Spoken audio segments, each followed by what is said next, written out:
A computer that makes use of quantum mechanical principles is known as a quantum computer.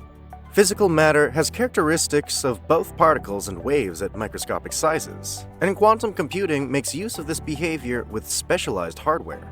But before that, if you are interested in this topic, let me know in the comments section, and don't forget to hit the like button and share this video with your friends, and subscribe to the channel. Quantum computers are devices that store data and carry out calculations using the principles of quantum physics. This can be quite helpful for some jobs, since they might accomplish them far better than our greatest supercomputers.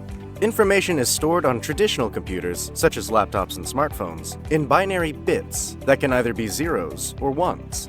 The fundamental memory component of a quantum computer is a quantum bit, or qubit.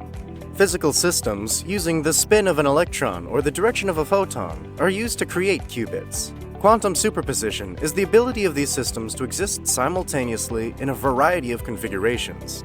Quantum entanglement, a phenomenon, may also be used to indisputably connect qubits. As a consequence, a group of qubits can concurrently represent several things. Qubits demand command over complex things like electron spin rather than just turning on or off electron flow. Researchers must locate a region in a material where they can access and manipulate these quantum features in order to make a qubit. Once they have access to them, they can then produce superposition entanglement and other properties using light or magnetic fields. This is the area where quantum computers outperform traditional ones. Quantum computers are capable of concurrently considering many different combinations under certain circumstances. Examples include attempting to determine a very big number's prime factors or the most direct path between two locations. There may, however, be many circumstances in which conventional computers continue to outperform quantum ones. Therefore, the computers of the future might be a hybrid of the two. Currently, heat, electromagnetic forces, and collisions with air molecules may cause a qubit to lose its quantum features, making quantum computers very sensitive.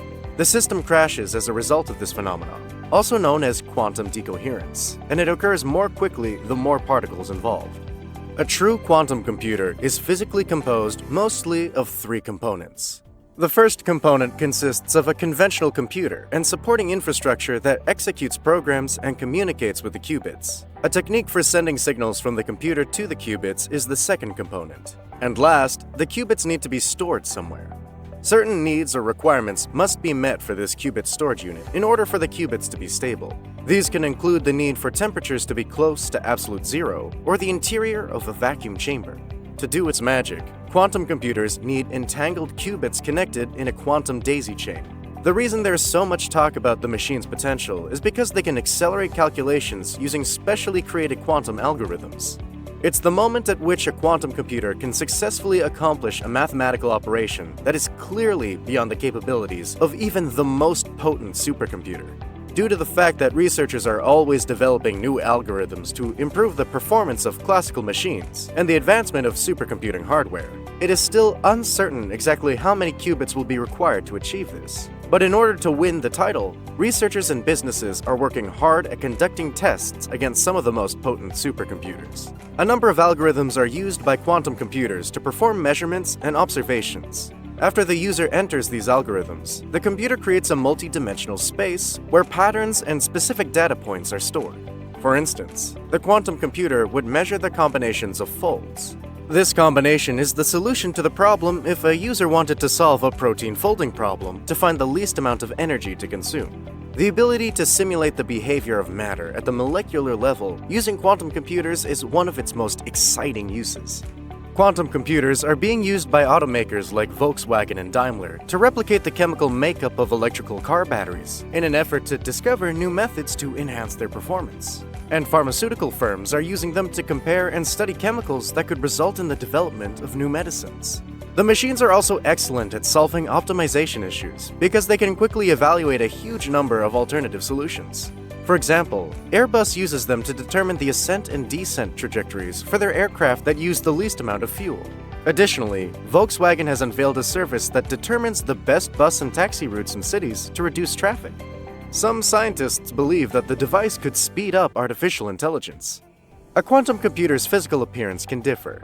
Companies in the technology sector, including IBM, Microsoft, and Intel, have created quantum simulators and processors that may be accessible by memberships or other payment methods. Additionally, a number of open-source quantum toolkits are available and can be accessed online, for instance through GitHub.